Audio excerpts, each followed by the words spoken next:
Hello दोस्तों, एक बार फिर से आप लोगों का स्वागत है स्टडी मित्र में। तब बताइए कैसे हैं आप लोग, पढ़ाई ठीक ठाक चल रही है? तो चलिए आज हम लोग नया चैप्टर शुरू करने वाला है जिसका नाम है हमारा राज्य बिहार। बिहार स्पेशल प्रश्न जो कि पूछे जाते हैं बिहार की प्रतियोगी परीक्षाओं में, उसके लिए यह चैप्टर बहुत ही महत्वपूर्ण है। यह क्लास 6 ज्योग्राफी का 8वां चैप्टर है बिहार बोर्ड की किताब से। तो चलिए शुरू करते हैं इसे। जब चैप्टर शुरू होता है ना, तो गुरुजी जो है अपने बच्चों से कुछ प्रश्न करते हैं। वो प्रश्न क्या क्या है देखें।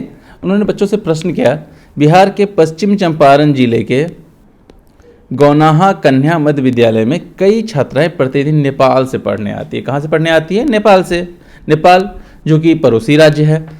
दूसरा क्वेश्चन था कि उत्तर प्रदेश से आने वाली गाड़ियों की जांच राजमार्ग संख्या यानी नेशनल हाईवे नंबर 2 पर कर्मनासा के निकट की जाती है। ऐसा क्यों? बंगाल बंद के कारण पूरब से पटना आने वाली ट्रेनें लेट हो जाती हैं। ऐसा क्यों? झारखंड में राष्ट्रीय राजमार्ग संख्या 33 में दरार पड़ने से राजू के दादाजी आज पटना नहीं आ पाए। यह सारा प्रश्न गुरुजी ने बच्चों से पूछा, यानी ये सारा सवाल रखा और कहा सोचकर बताइए ऐसा क्यों होता है। उन्होंने पुनः कहा कि अब बताइए कि जरा भारत के इस नक्शे में हमारा प्रदेश बिहार कहाँ है, आप इसको ढूंढिए। यह पूर्वी भारत का एक महत्वपूर्ण राज्य है। उन्होंने आगे क्या बताया कि पहले इसको ढूंढिए। तो चलिए हम लोग भी ढूंढते हैं। तो ये देखिए भारत का नक्शा है और भारत के नक्शा में बिहार कहाँ है? यहाँ पे देख रहे हैं ना। तो ये बिहार किस एरिया में कह सकते हैं? देखिए ऊपर नेपाल, यानी यहाँ से ये अंतर्राष्ट्रीय सीमा भी है और बाकी से 3 तरफ से तो अंतर्राज्यीय सीमा है। और यह कह सकते हैं किस क्षेत्र में है? उत्तरी में, उत्तरी हिस्से में बिहार है, या फिर पूर्वी बताइए। तो उत्तर पूर्व भी कह सकते हैं। तो चलिए क्या दिया हुआ है आपके बुक में? दिया है कि बिहार भारत का एक महत्वपूर्ण राज्य है जो पूरब से पश्चिम तक 483 किलोमीटर की लंबाई तथा उत्तर से दक्षिण तक 345 किलोमीटर चौड़ा है। तो देखिए इधर से इधर ये लंबाई जो है यह 483 किलोमीटर है, जबकि इधर से ऊपर से नीचे की ओर अगर देखें तो यह 345 किलोमीटर है। और इस तरह से अगर देखें तो बिहार एक आयताकार रूप ले लेता है, यानी एक चतुर्भुज के रूप में है। हम अक्सर अपने आसपास के घरों में खेलने या किसी काम से आते जाते रहते हैं। बिल्कुल आते जाते रहते हैं। ऐसे घर हमारे पड़ोसी घर कहलाते हैं। ठीक उसी तरह राज्य से सटे दूसरे राज्य भी होते हैं जो हमारे पड़ोसी कहलाते हैं। अब जैसे इस देखिए ये क्या है? हमारा बिहार है। तो बिहार के ऊपर जो हिस्सा है यहाँ पे नेपाल है, इस तरफ यूपी है, नीचे झारखंड है और इधर वेस्ट बंगाल है, पश्चिम बंगाल। आगे हम लोग इसको देखेंगे। तो ये जो है हमारे क्या हो गए? ये पड़ोसी हो गए। क्यों? क्योंकि ये हमारे बगल में है। जैसे हमारे पड़ोसी एक दूसरे के काम आते हैं, बिल्कुल आते हैं, एक दूसरे से प्रभावित होते हैं, ठीक वैसे ही पड़ोसी राज्य भी एक दूसरे को प्रभावित करते हैं। बिहार के उत्तर दिशा में नेपाल देश है, पूरब में पश्चिम बंगाल है, दक्षिण में झारखंड है तथा पश्चिम में उत्तर प्रदेश है, जो हमने अभी जो तुरंत देखा था चित्र में भी। अब देखिए ये जो पड़ोसी राज्य है ना, इनसे बिहार कैसे जुड़ा है? ये सड़क और रेल लाइन से जुड़ा हुआ है। अपने पड़ोसी के नाम लिखिए। पड़ोसियों की यहाँ कौन कौन सी क्रियाएं आपके जीवन पर प्रभाव डालती हैं? बच्चों से पूछा गया। पड़ोसी राज्य की घटनाओं से आपका राज्य कैसे प्रभावित होता है? ये भी बच्चों से पूछा गया। तीसरा क्या पूछा गया कि अखबारों से काट कर करके वो घटनाएं जो पड़ोसी राज्य में घटित होती है एक स्क्रैप बुक बनाइए। चलिए बच्चों के लिए। तो अब देखिए प्रशासनिक सीढ़ियाँ, यानी प्रशासनिक रूप से बिहार को कितने भागों में बांटा गया और क्या क्या वो पढ़ने वाले हैं। तो चित्र को देखिए। इस चित्र में बिहार राज्य है। बिहार के उत्तर में क्या है? नेपाल है, इधर उत्तर प्रदेश है, नीचे झारखंड है और इधर क्या है? इधर है पश्चिम बंगाल, वेस्ट बंगाल। अब देखिए ये जो बिहार है, देखिए इसमें कितने जिले हैं? ये अलग अलग जिलों को दर्शाया गया है जो अलग अलग रंग में है। तो सुविधा की दृष्टि से बिहार को 9 प्रमंडल 38 जिलों में बांटा गया है। एक प्रमंडल में कितने जिले होते हैं? में कितने ने लिखा है? कई जिले होते हैं। सही में कई जिले होते हैं, अलग अलग प्रमंडल में। अगर आपको जानना है कि एक प्रमंडल यानी 9 प्रमंडल में कौन कौन से जिले हैं, तो आपको थोड़ा विस्तार से पढ़ना होगा। और विस्तार से पढ़ने के लिए आप प्लेलिस्ट में देखिए बिहार स्पेशल वीडियोज। ये बिहार स्पेशल वीडियोज है, टोटल 8 वीडियो अभी तक अपलोड किया हुआ है। और जब इसको देखिएगा ना तो एक भी क्वेश्चन बिहार स्पेशल छूटने वाला नहीं है, और ये वीडियो काफ़ी अच्छा बना हुआ, आप ज़रूर देखिए। तो चलिए अभी आप लोग इस चैप्टर को पढ़ने के बाद प्लेलिस्ट को ज़रूर देखिएगा, या अभी देख लीजिए। देखिए जलवायु का ऊपर सामने दिख रहा है, इसके अलावा भी 8 वीडियो है, चलिए देख लीजिएगा। हम लोग देखते हैं आगे इस किताब के आधार पर। तो कितने अनुमंडल हो गए, इसमें नहीं दिया हुआ है, चलिए छोड़िए। 9 प्रमंडल, 38 जिले और प्रखंड की संख्या दी हुई है, कितना 534 है। अब देखिए बच्चों के लिए फिर कार्यकलाप है, तो क्रियाकलाप चलिए बच्चे तो कर लेंगे। हम देखते हैं फिर जलवायु के बारे में, यानी बिहार की जलवायु। तो बिहार के पूर्व में गर्म एवं आर्द्र जलवायु है, और पश्चिम में गर्म एवं शुष्क जलवायु मिलती है। यहाँ की जलवायु मानसूनी है, यहाँ मुख्य 3 ऋतु होती है, ग्रीष्म, वर्षा, शीत। गर्मी, बरसात और ठंड की ऋतु, शीत ऋतु।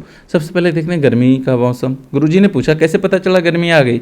रेशमा बोल उठी, क्या बोली कि जब हाट बाजारों, घरों, यात्राओं में ककड़ी, खीरा, तरबूज, कुल्फी, लस्सी, शरबत, पंखा, कूलर, घरे सुराही की मांग बढ़ जाए तो समझिए कि गर्मी का मौसम आ गया है। होली के बाद से गर्मी पड़नी शुरू हो जाती है, जो जून तक पड़ती है। तो गर्मी कब से कब तक? होली के बाद से शुरू हो जाती है और जून तक पड़ती है।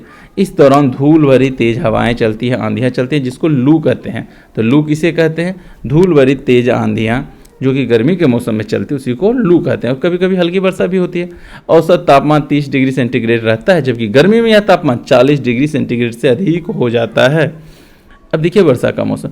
गुरुजी ने फिर से पूछा कि वर्षा ऋतु कब आती है, इस समय हम क्या क्या करते हैं। तो महेश बोला यह मौसम जून के तीसरे सप्ताह से शुरू होती है, जब मानसून आता है, और जिससे अक्टूबर तक बारिश होती है। बरसात का पानी खेतों, नालों, गड्ढों में भर जाता है, नदियों में उफान आता है, किसान खरीफ फसल बोने लगते हैं। दक्षिण बिहार में किसान धान के बिचड़े तैयार करके रोपते हैं। बिल्कुल से धान कैसे रोपा जाता है? पहले उसका बिचड़ा तैयार किया जाता है, फिर उसको उखाड़ के खेतों में रोपा जाता है। इन दिनों कुदाल, खंती, ट्रैक्टर, बैल, भैंस, प्लास्टिक के जूते, छाता इत्यादि का उपयोग बढ़ जाता है तो इसकी मांग भी मार्केट में बढ़ जाती है। इन दिनों ग्रामीण क्षेत्र की महिलाओं को भी खेती के कामों में पर्याप्त रोजगार मिलता है। नेपाल की तराई में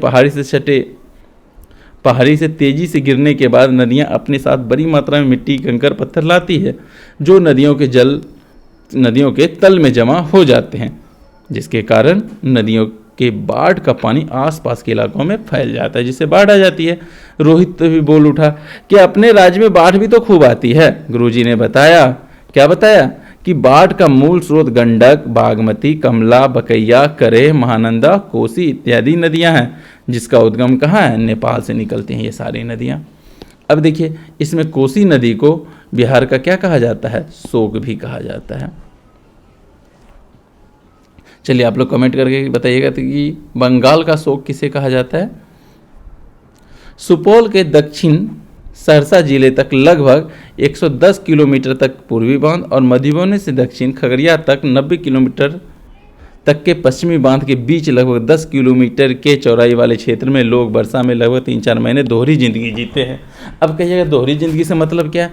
मतलब है कि जहां वो लोग रहते हैं तो वहाँ उनका घर होता है, लेकिन जब बाढ़ आ जाती है यानी साल में 3-4 महीने उन्हें अपना घर छोड़ करके कहीं और बसना पड़ता है, रहना पड़ता है। कैसे रहते हैं? या तो वहाँ टेंट बना करके रहते हैं, जैसे चित्र में देखिए टेंट बना के रह रहे हैं। ये क्या है?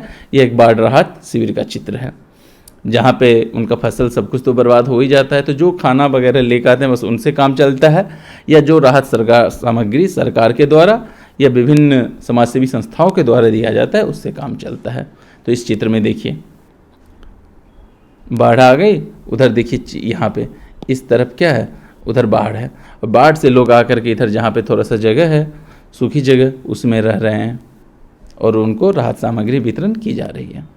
गुरुजी बोले, पिछले दिनों मेरी भेंट सहरसा जिले के एक किसान से हुई। बातचीत क्रम में उसने बताया कि पूर्वी बांध से पश्चिमी बांध के बीच लगभग 1100 वर्ग किलोमीटर में रहने वाले लोग लगभग 4 महीने तक विस्थापित जिंदगी जीते हैं। अगर आपसे पूछा जाए कितना वर्ग किलोमीटर, तो 1100 वर्ग किलोमीटर में हर साल 4 महीने के लिए लोग विस्थापित जिंदगी जीते। क्यों? क्योंकि वहाँ बाढ़ आ जाती है। ऐसा बरसात के दिनों में होता है। लोग बाढ़ की संभावना जान के तटबंधों और स्प्रों पर रहने चले आते हैं। वे फूस और प्लास्टिक के काम चलाओ छत और दीवार बनाते हैं, जिसको टेंट भी कहते हैं हम लोग। सबसे पहले अपने मवेशियों को ऊंचे स्थान तक पहुंचाकर उन्हें सुरक्षित करते हैं। ऐसा इसलिए कि बाढ़ का पानी उनके मवेशियों को बहा न ले जाए।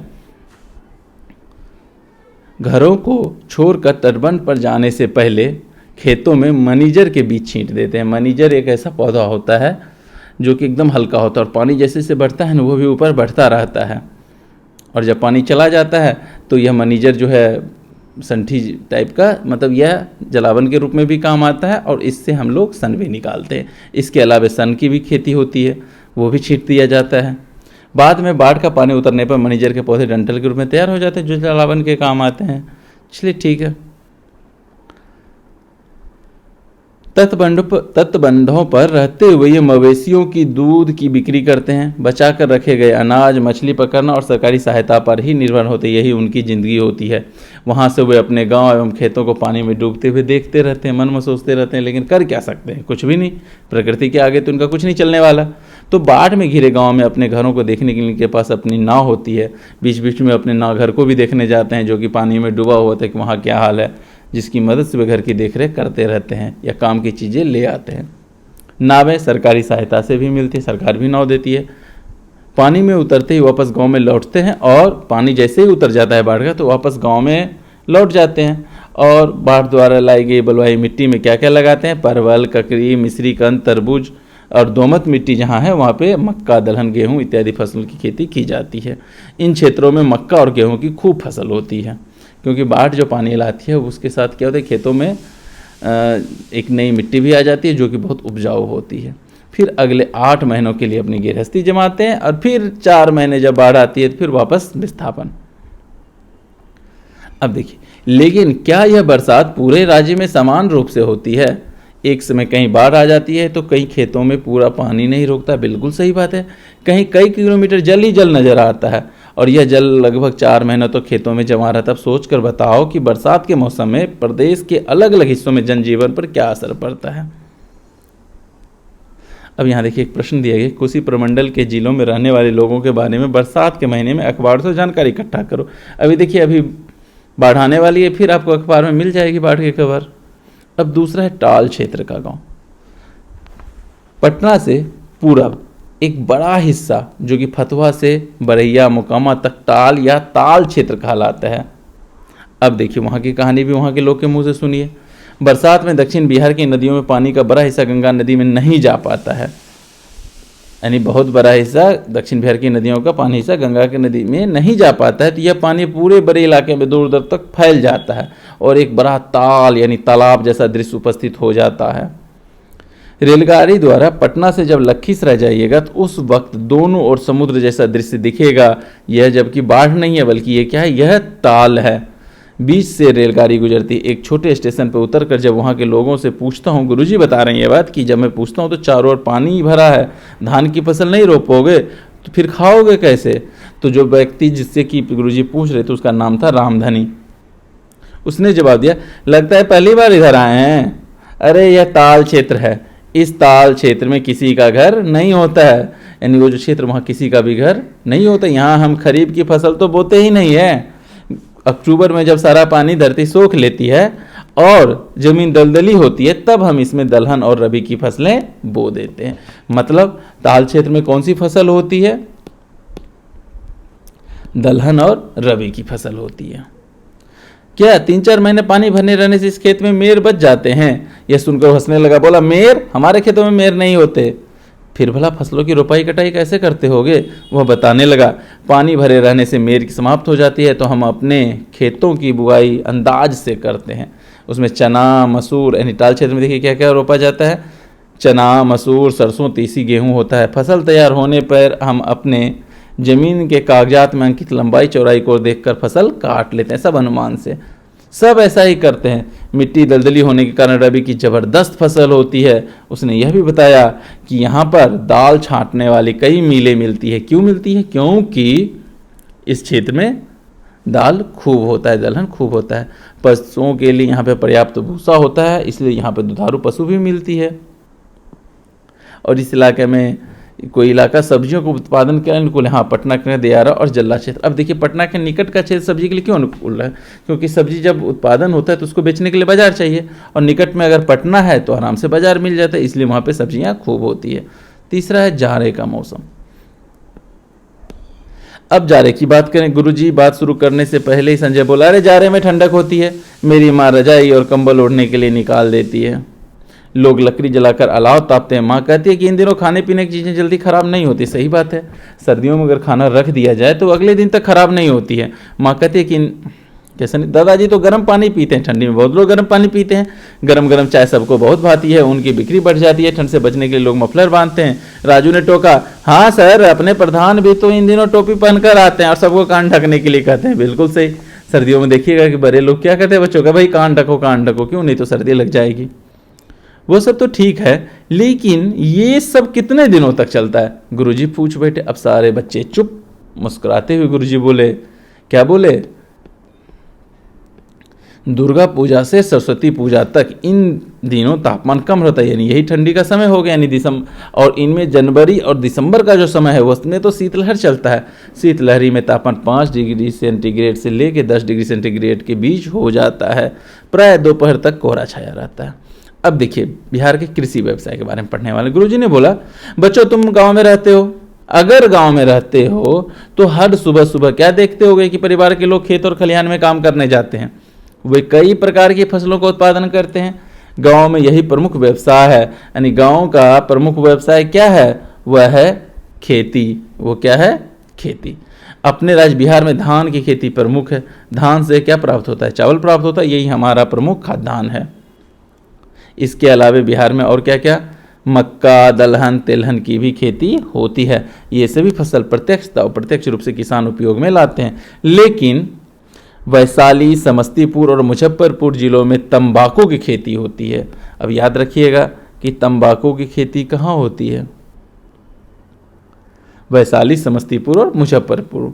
उसके बाद छपरा, सिवान और गोपालगंज एवं चंपारण क्षेत्र में गन्ना की खेती होती है। यानी किसकी खेती? छपरा, सिवान, गोपालगंज एवं चंपारण क्षेत्र में गन्ना की खेती होती है।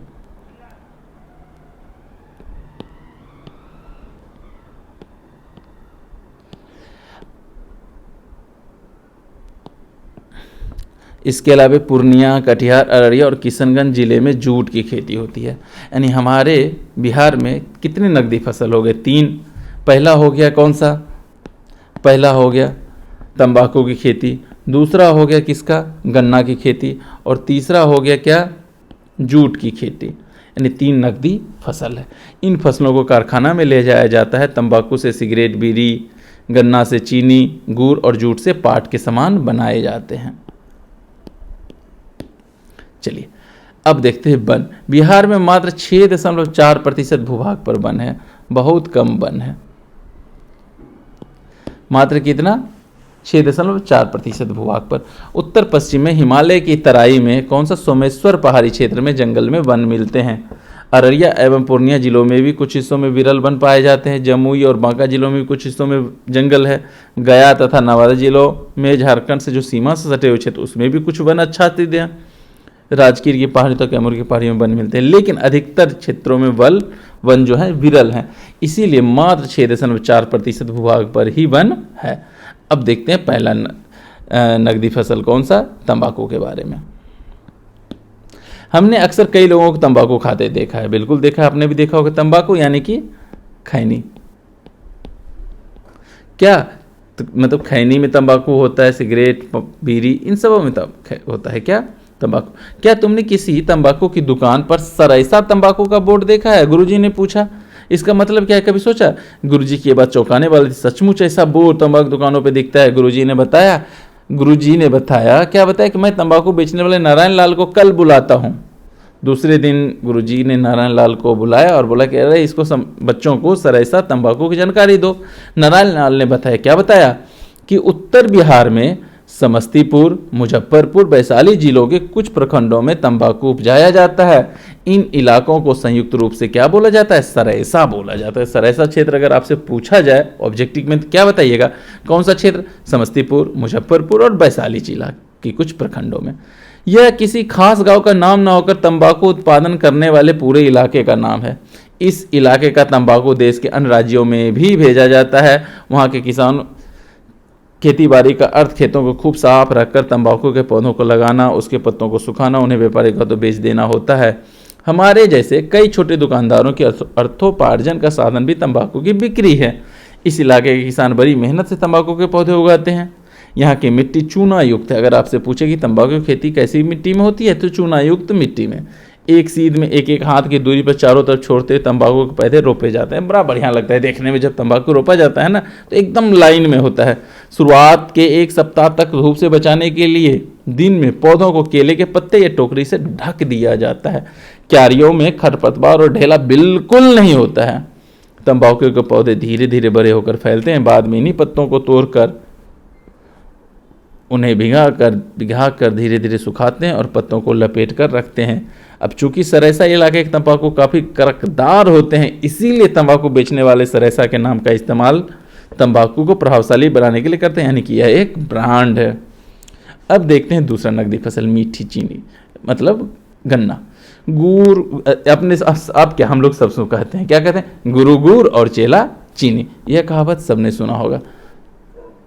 सामान्य बातचीत में बात तो करते ही रहते हैं, मगर क्या कभी सोचा है कि गुड़ चीनी कहाँ से आती है? गुड़ चीनी की कहानी जानने के लिए बिहार के उत्तर पश्चिम में स्थित गोपालगंज या पश्चिमी चंपारण पहुंचना होगा। गुरुजी ने कहा कि अरे, बच्चे सतर्क होकर बैठ गए। तब गुरुजी ने कहा कि एक बार मैं काम के सिलसिले में गया था। कहाँ गया था? उस इलाके में। तो वहाँ नेपाल की पहाड़ियों का पानी बहकर आता है और इस पानी में मिट्टी में चूने का अंश चला आता है और यह ईख की खेती के लिए उपयुक्त है। मैंने देखा कि सैकड़ों ट्रैक्टरों पर गन्ने लदे हुए हैं और वे कहाँ पहुँचते हैं? चीनी मिलों की ओर आ रही हैं। चीनी मिलों में किसान गन्ने को बेच देते हैं। तभी मनोज बोला, मेरे नाना जी बड़े किसान हैं, वो अकेले 100-125 ट्रैक्टर गन्ने बेच देते हैं, फिर इन्हीं गन्नों के रस से गुड़ और चीनी बनाए जाते। क्या यही सच है ना गुरुजी? गुरुजी से पूछा। गुरुजी बोले, बिल्कुल ठीक। चूँकि किसान के गन्ने खरीदने के लिए मिलें तैयार रहती हैं और उन्हें नकद पैसा देती, इसलिए यहाँ के किसान गन्ना उपजाना पसंद करते हैं।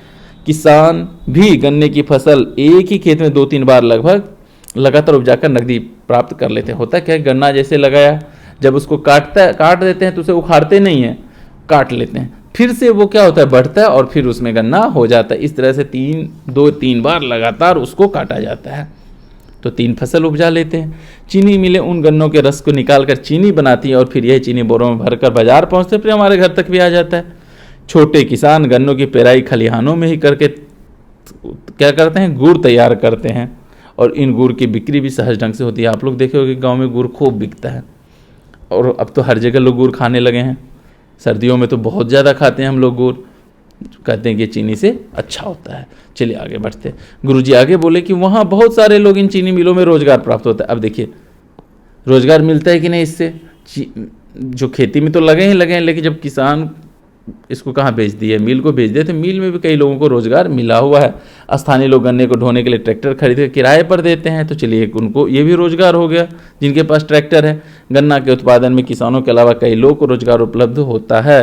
तभी मंजू बोली, हाँ, मेरी मौसी का घर सारण जिले में, वहाँ चीनी मिलें भी और चॉकलेट भी बनती है। बच्चों को तो चॉकलेट पसंद है और सही बात, जब चीनी मिल तो चॉकलेट तो बनता ही है।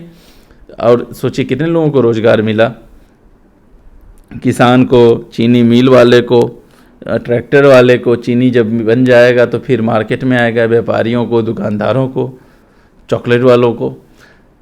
वहाँ जब भी आती है तो हम लोग, अब देखिए वो बता रही है कि मौसी जब भी आती है तो हम लोगों के गुड़ की ढेलियाँ और ढेर सारे चॉकलेट लाती। गुरुजी बोले, वैसे आपकी बोली भी गुड़ जैसी मीठी है। चलिए तो खुश कर दिया बच्चे को।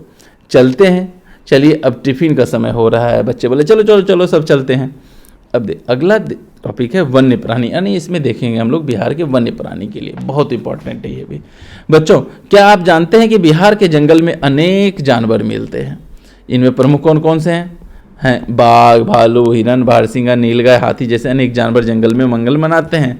बाघ हमारा राष्ट्रीय पशु है, सबको पता है। कभी बिहार के घने जंगल में बाघ और हाथियों की भरमार थी, लेकिन जनसंख्या बढ़ने से जंगल कटते गए और जंगली जानवर घटते गए। आज भी पश्चिमी चंपारण जिले के वाल्मीकि नगर अभयारण्य में रात्रि के समय बाघों की दहाड़ सुनाई देती है। कौन से? वाल्मीकि नगर अभयारण्य में। यह कहाँ पे है? यह है पश्चिमी चंपारण जिला में। यहाँ पर बाघ के अतिरिक्त जंगली सुअर, भालू और हिरन भी बहुलता से मिलते हैं।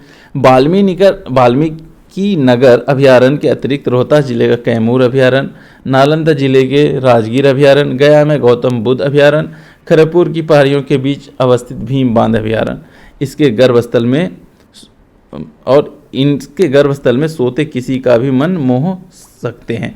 कहता है कि इन जो अभयारण्य है ना, इन सबों के बीच में क्या है? बीच बीच में सोते हैं, यानी पानी की छोटी छोटी धारा हैं जो किसी का भी मन मोह सकते हैं। बिल्कुल सही।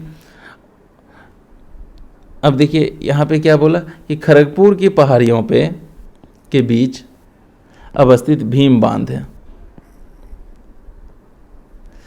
भीम बांध जब गए होंगे तो देखेंगे बहुत मज़ेदार है। यहाँ पे गर्म पानी का झरना है जो पहाड़ के नीचे से निकलता है, यानी छोटे छोटे कुंड है जो बहुत मज़ेदार है। राजगीर में भी वैसा ही है। तो वही बोला जाता है ये किसी का भी मन मोह लेते हैं। पहले जैसे मेरा घर मुंगेर में था तो वहाँ पे ऋषि कुंड भी है। यहाँ पे तो ऋषि कुंड नहीं दिया गया है। ऋषि कुंड में भी, जो कि वही एरिया कह सकते हैं खड़गपुर वाला, तो ऋषि कुंड में भी क्या है कि पहाड़ के नीचे से गर्म पानी निकलता है जिसमें बहुत मन लगता है नहाने में। सर्दियों में तो लोग खूब जाते हैं वहाँ पे। तो गंगा और सोन नदी के किनारे में उगी लंबी घासों के बीच नीलगाय को दौड़ते हुए देखा जा सकता है, जहाँ सांप की विभिन्न प्रजातियाँ मिलती हैं।